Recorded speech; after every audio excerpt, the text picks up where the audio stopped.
Welcome to another episode of the CPG Guys podcast. Our co-hosts, Sri Rajagopalan and Peter V.S. Bond, explore how brands and retailers engage with consumers online, in-store, and everywhere in between. And now, here are Sri and Peter. Hey everyone, and welcome to the CPG Guys podcast. I'm PVSB, aka the decorous CPG guy. My domains of expertise revolve around the digital shelf, customer data, insights, CRM, and loyalty. My co-host, he's the blunt CPG guy, an expert at branding, direct-to-consumer, unified commerce, retail media, and marketplaces. So please join me in welcoming the man with one name, Sri. Sri, how are you today? Doing awesome, Peter. Thank you. Week over week, this is a privilege to be doing this show with the audience that we have, and I want to solve the mystery of blunt. I've been doing e-commerce now for a whole decade. I'm too old and mature to have it any other way. Our journey here in transformation, tell the truth. I'm with you on that, Sri. I'm absolutely with you on that. We're by the time this episode airs, we'll be into the new baseball season. The Yankees will already have been mathematically eliminated from the playoffs, and the Dodgers will be on their journey to a second consecutive World Series. I think Shree's in complete agreement. Up to the 27 plus championships the Yankees has, and he'll celebrate the one that the Dodgers have. Sorry, guys. This is how it goes on this podcast. We like to take our barbs at each other up early. Before we get to our guest today, I think it's 5. I'm not telling you have to, but if you do, it's my favorite number. And maybe it's my birthday. No, it's not. I made that up. But for a birthday gift sometime in October, advanced birthday gift. I'm okay with that. When the word 5 and stars come together and they merge, it sounds even better.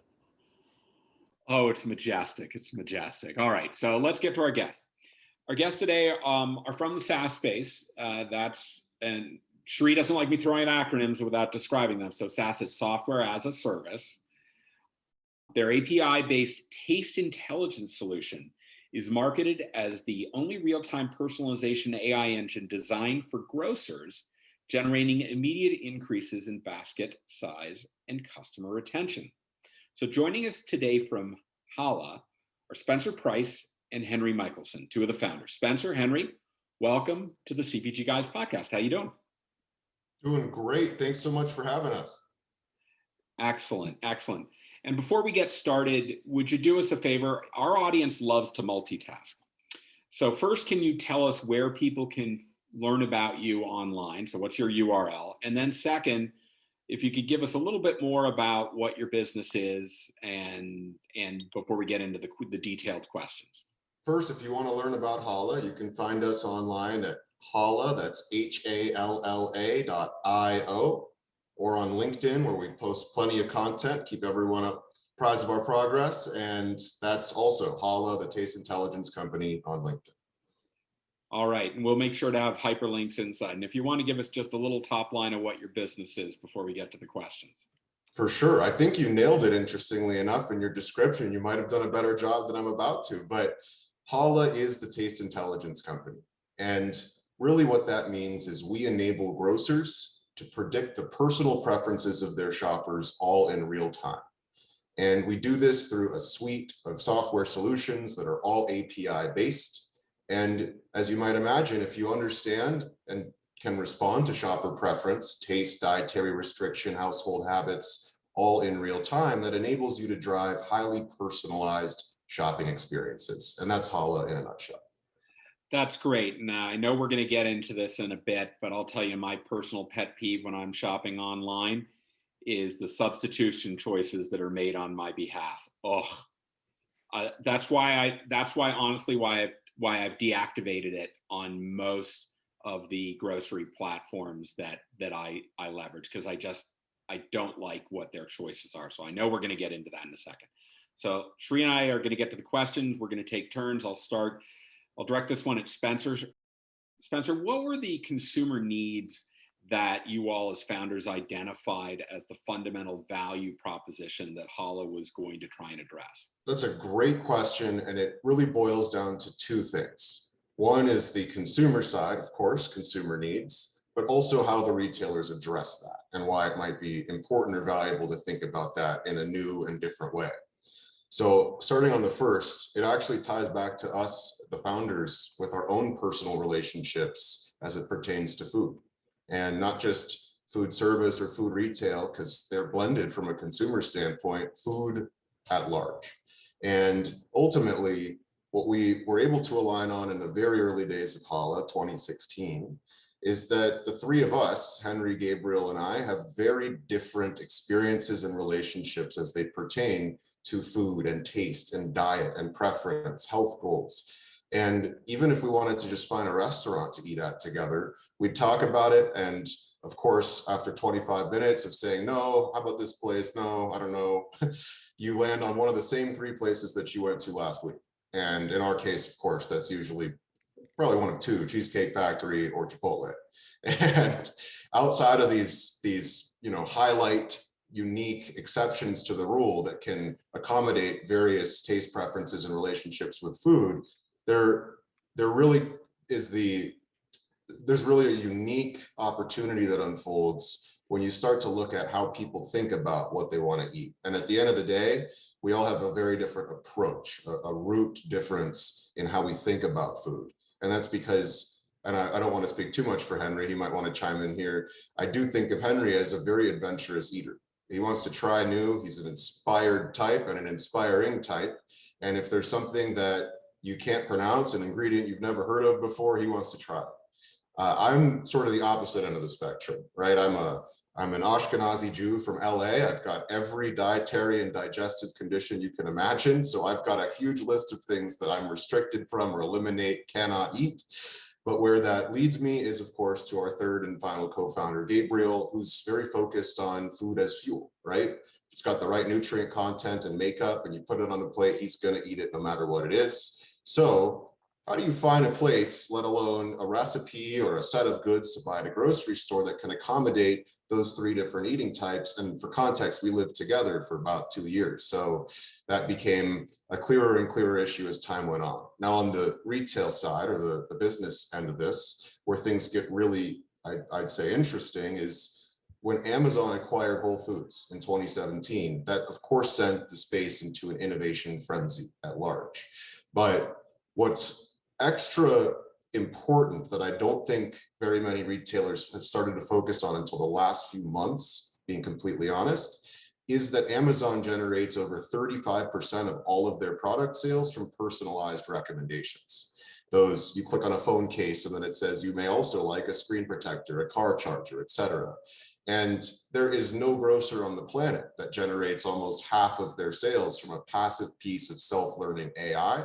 And we've developed that exact competitive weapon for retailers to have extremely personalized recommendations themselves. That said, personalizations, and we're going to jump right into that. So most grocers, and obviously corresponding brands as well, were caught off guard by the change that happened with digital retail and e-commerce during the pandemic, which is still not over yet. And now everyone understands that they have to drop huge investments to play catch up and actually have a great, proud digital shelf reflective of who they are as a brand, etc., when it comes to partnerships with retailers. How does what you do, personalization, play a role in satisfying consumer needs? I'd like to start this by doing kind of a thought experiment, which is, when you're deciding where you want to go and buy groceries, normally you would think about which place is closest to you. The distance and proximity of where the store is very important for you in deciding, do I go to this store or do I go to another? Now, kind of fundamentally, something has changed, which is now that all these grocers are online and they're all equally accessible because it's just from a URL, suddenly that traditional barrier is gone. And our thesis that we're banking on at Halla is that the experience of shopping needs to be the weapon that grocers need to use to drive a compelling and sticky experience. And so that means at the very basics, you have to make a good, convenient, robust online grocery shopping experience where you're not getting the wrong products, where you're not buying a rose and then getting rose oil face cream as your substitution. You have to start there.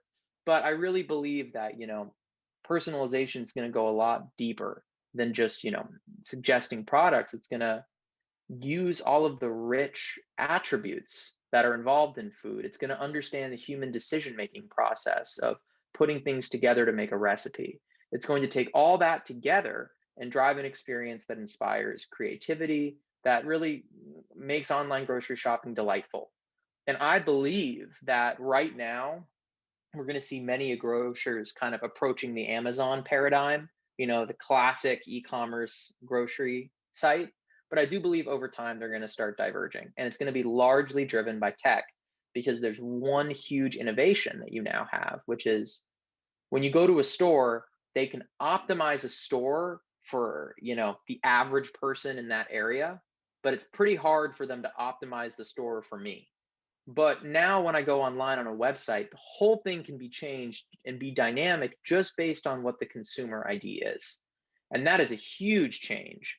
And it's going to have to spawn new types of technology, session-based recommendations that actually look inside of your current trip, not just the sum total of everything you've ever done, to really give the next generation experience. But to directly answer your question, personalization right now plays a fundamental role. Bad personalization has shoppers leave your platform. If you're not getting the substitutions that work for you, if your searches don't make sense, if your e-commerce experience isn't working, then, that's kind of the table stakes now. But I do believe over time, it's only going to become more and more important. And it's about differentiating with your personalization. One of the things that come to mind when you say personalization, and you just gave the example of the store not having been built for individual personalization versus mass scale personalization, I think about impulse categories. Chips is one of them, chewing gum is another one, but there are several impulse categories. Breath mints could be another one. The one thing that has always racked my brain is, as AI and platforms like these come into the digital shopping model, and would they also personalize impulse at the point of purchase? Thoughts, guys?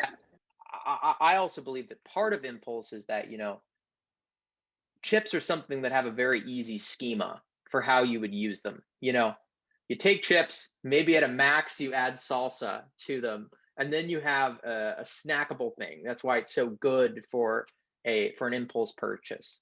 And the same way that when you're checking out, there's a candy bar, you really don't put anything onto the candy bar. It's like a self-contained unit, which helps it become an impulse. But I'm excited to see also what new things become impulse purchases when everything's done online.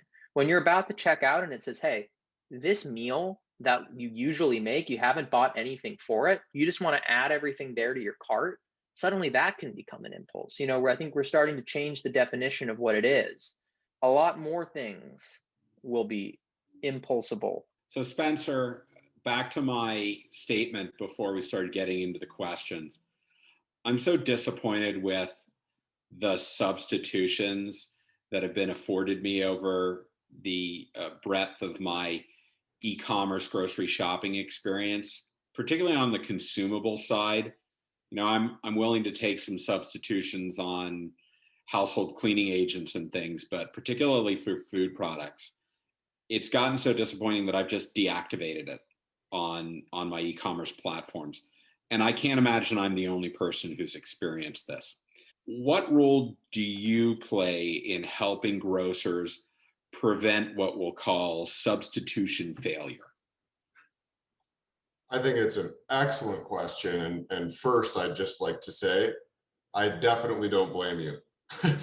Turning them off, disabling them, probably not at all uncommon. And if we had some metrics that we could actually read into there, it'd probably be not very surprising to see just how many shoppers find themselves in the same set of feelings. So there are a few factors at play, but to cut to the chase, I think the most important piece when it comes to how Halla thinks about substitutions is we're really focused on taste. And when we think of taste and talk about taste intelligence, What that means isn't as literal or tangible or material as the taste buds on your tongue, because taste is so much more than that. It's as roughly as abstract as it sounds, taste intelligence.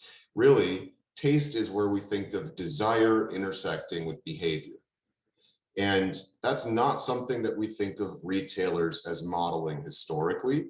We think of CPGs as modeling those sorts of things. And when the retailer is the one that's put in the position of needing to surface an alternative, a substitute to a product that's out of stock or wasn't able to be found, et cetera, what happens is they are naturally going to have a bias toward their goals as a retailer, which above all else is in merchandising. And that means if they've got private label brands or products that could be substituted or higher margin items, they generally are going to lean in that direction, even if it's less likely that you're going to actually act on the substitution.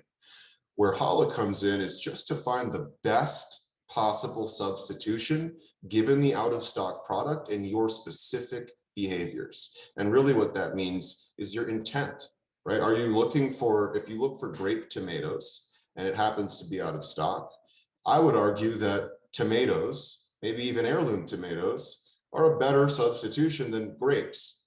But data science is, at its core, is going to read into that text without understanding, as Henry pointed to a minute ago, what grape tomato means. And at the end of the day, that's where our taste intelligence comes in, because what we're trying to do is make sure that we're able to derive meaning out of the user's intent, not just something as simple as what's it say. And so ultimately that lands in an area of opportunity that we think is really strong and creates much better, more resonant substitutions than, for example, surfacing the store brand tissues when they're out of stock on toilet paper, which is something that tends to happen. So that's how we tend to look at substitutions. And we do believe that over the coming many months, many more retailers will begin to adopt third-party solutions or this approach themselves, simply because consumers would rather, they'd rather make their consumers happy, and consumers would rather have any good substitution than just any substitution at all. So that's how Halla thinks about subs. Thank you for that. Substitutions. Now I will actually actively look out in my next grocery order for substitutions. So I'd love, with the pandemic, one of the areas for families has been looking into meal kits as a result of meal planning. So I'd love to try and understand how you guys are connected with through the solution with lifestyle-based food habits such as gluten-free, non-GMO, fair trade, and things of that nature. I'd like to start by kind of explaining how we do things and how it's different than what's currently on the market. And then the answer should be kind of self-explanatory in that. Our goal is to build a brain for taste and really to understand and to build an ontology to map real products that exist in a grocery store, to understand them semantically and to understand the relationships between these products. And an absolutely critical part of that is understanding how they're used, not just how they're purchased.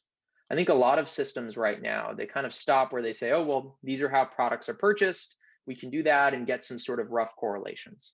But for us, we said, that's great. That's a great start, but that doesn't go far enough. We need to be able to link the products in the grocery store to actual recipes and menus that use them, such that we can understand not just how a product is bought, but how it is used. So for us, we use that more implicitly inside of our engine. We absolutely do allow the ability for someone to put in a diet, for someone to say, hey, I'm on an ADHD diet, and that your whole search, substitution, and recommendation experience suddenly starts shifting. I believe we're a few years away from dynamic meal planning, which eventually is absolutely where we're headed. Right now, we're using that information more implicitly because at a very basic level, it drives a better recommendation experience. When you see, okay, well, I can actually take this butter, and because I have sugar in my cart, well, we know that you can combine those two to bake a cake. So suddenly, let's start recommending things that could be in a cake mix versus just saying, oh, well, what gets purchased with butter? Spencer, let's talk a little bit about the role of food shopping in what I know is very interesting to Shri, certainly from his time at J&J, which is around preventative healthcare rather than just treating the condition after its onset, trying to stave off conditions from occurring. So what is the role of food shopping, and how does your solution seek to enable this preventative healthcare objective? It's a very interesting area for Halla for a number of reasons, and in large part because we do believe, above all else, that food can change the entire trajectory of your life. And that's beyond a belief, it's proven. At the end of the day, it might sound silly to reference, but all of the cells in your body are going to be different in about a year from now. So what's to say that anything other than what you're consuming is going to be what's rebuilding you and redefining you every day of your life? And the way that Halla likes to think about preventative healthcare as far as food is concerned really boils down to each individual user or shopper or consumer and their goals. Because at the end of the day, we think it is imperative that we tease out the specific ambitions based on a given shopper's behavior that it seems that they're striving for, instead of trying to impose a rule-based or parameter-oriented set of healthy directions, because health is very different for different people. And really what that means is, for someone like me, who has a set of 19 specific foods that I have to eliminate and can never eat, otherwise I suffer, what happens is I don't want to have to indicate that every time I go shopping. I don't want to have to plug in 19 foods and filter them out. Not to mention the fact that there isn't an engine on any retailer site that I know of that allows for that. But Halla, in the coming many months, will be enabling retailers to do exactly that. So users can not just indicate, but specifically limit what's going to be appearing in each aisle or category that they select and in any search that they generate. So ultimately, I don't want to be seeing anything with those 19 foods. And whether that's through user intent and directed experience is one path forward, but today that's all just baked into the back end, because I never purchase any product that even has that in its ingredients. Any one of those 19 foods, the engine's able to tease that out and respond and make suggested personalized recommendations accordingly. And that's obviously one type of way of looking at health, because I'm trying to prevent myself from any further suffering and also make sure that I'm eating the things that are best for me. However, if there's a specific type of diet or disease or chronic condition, while we do monitor dozens of these various elements and attributes associated with a given product or user behavior, what I would say is worth noting is a partnership that Halla has with another company called EatID. And EatID enables us to leverage health intelligence on top of taste intelligence, so that we can fit into over 100 different chronic conditions and diseases as specific as arthritis and ADD, where there are foods that would benefit you. And of course, layering that with taste and knowing what you do and don't like to eat, and where you might have other limitations or restrictions, not to mention the 400 plus allergens and sensitivities that are tracked. Those reactivities combined with chronic conditions and diet types all add up to a really holistic view that provides the shopper with the control to make healthier habits over time. And I would love to just jump on that real quick and just say that earlier on, we talked about personalization playing a role. I strongly believe that the grocery industry has learned to solve the problems that it's faced for a long time, given the constraints of actually shipping products into a physical store. I believe that now that the battleground is changing, because now grocery is hooked into the tech economy, which is rapidly innovating, from voice search to having your website be your grocer now, to putting that on a phone app, to eventually having, your fridge be able to replenish itself on its own. The battleground is quickly changing. And as Spencer said with healthcare, this just enables so many new questions that need to have answers. Health is definitely at the top of the list. because if we ate healthier slash even as a prerequisite, if we were able to define health to the individual, which is a very important and tough prerequisite question, it would really change the world.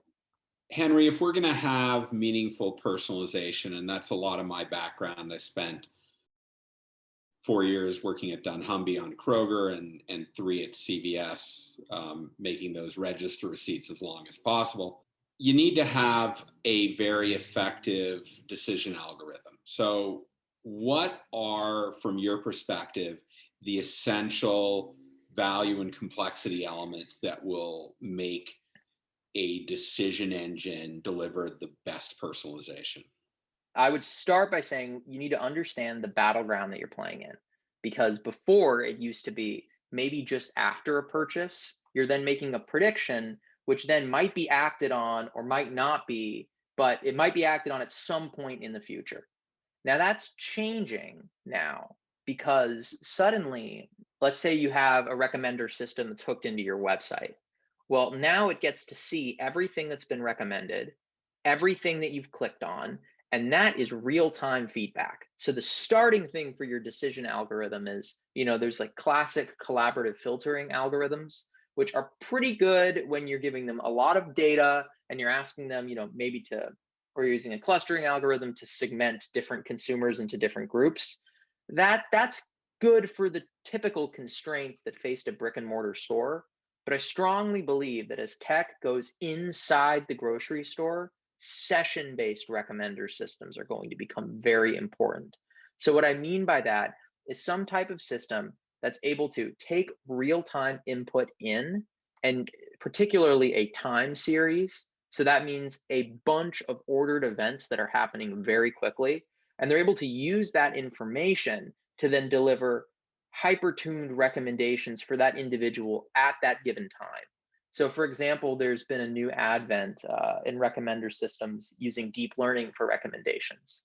Now, deep learning is a pretty incredible type of technology, because instead of manually putting in the rules and manually putting in the human heuristics that we as a species have learned over the past 50 years, we're letting the computer figure it out on its own from data.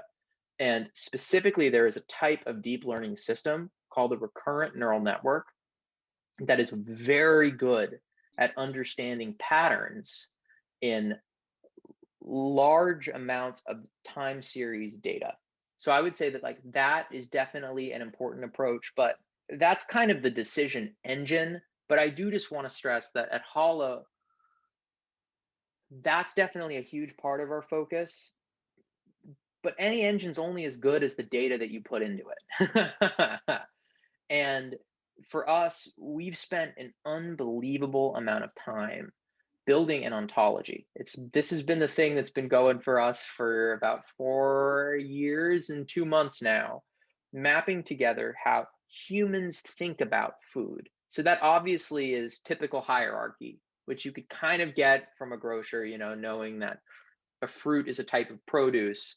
But you also need to understand that there's 226 different types of human differentiable rice. While there's thousands of potential SKUs, they really map to one of those things. So at the beginning, it's about understanding the semantics of the data that you have. It's about getting a rich feed. The data that you might get from your POS system, the product labels are super dirty. You often don't get ingredients or nutrients.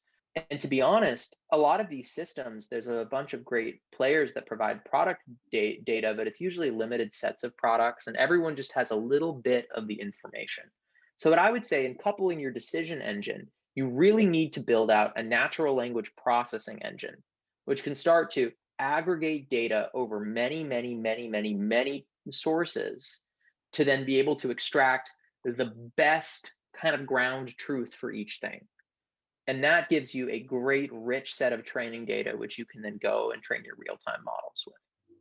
Before I hand it over to Shri to ask the last question, I'll just make a comment. I think about this concept of real-time session-based personalization. The closest we got to that in the brick and mortar world were the old Catalina coupons that rolled out at the register. And the problem was that, of course, it couldn't affect that transaction. The best it could do is influence a future transaction, assuming somebody remembered that they had the coupon and that they didn't just crumple it up and put it in the bottom of the bag. It got folded up and thrown out into the recycling bin when they were done with it. So I think we have come a long way. And my background in brick and mortar was always focused on the longitudinal personalization.